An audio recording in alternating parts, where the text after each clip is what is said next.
Hey, what's up guys, it's R.V.C here and I'm back again with another video. This is the Nokia 7 Plus. Let's see if it's worth buying in 2019.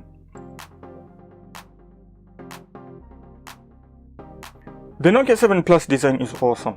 It has copper accents running along the edges, the buttons and the ring around the camera module and the fingerprint scanner, which makes it really stand out. The build quality overall is pretty amazing too. It's built from a single block of aluminium which feels solid and well built.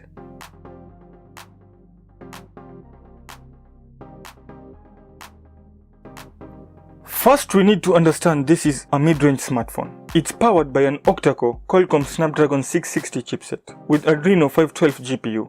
It also packs 4GB of RAM and 64GB of internal memory, which is expandable up to 256GB with a micro SD card.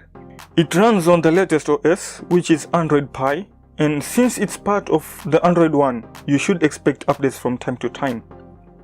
The Nokia 7 Plus is a solid performer. It can take anything you throw at it without a problem.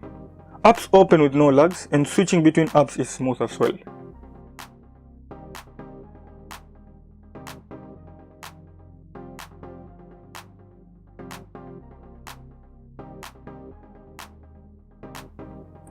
The Nokia 7 Plus has a dual camera setup, a 12MP primary lens with f1.7 aperture and a 13MP telephoto lens with f2.6 aperture.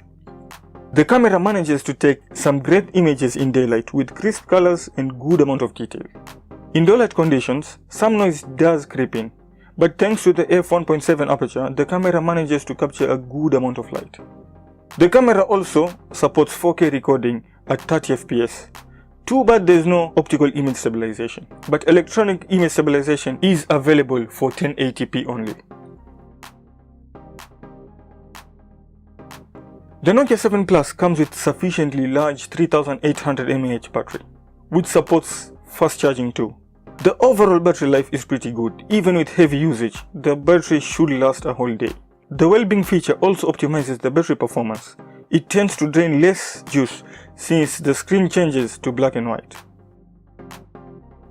Anyway, for the big question, is it worth buying the Nokia 7 Plus in 2019? Well, this is still a solid device with awesome build quality, great battery life, great camera, and overall performance is good too. And by the way, since it's under Android One program, updates will keep coming. I will definitely recommend it. Well, that's it for today. Thanks for watching, and if you have any questions, please drop it in the comment box below. If you like this video, please give it a thumbs up. If you haven't subscribed to my channel, please do so. Share this video, and I guess I'll have to see you in the next one. Bye.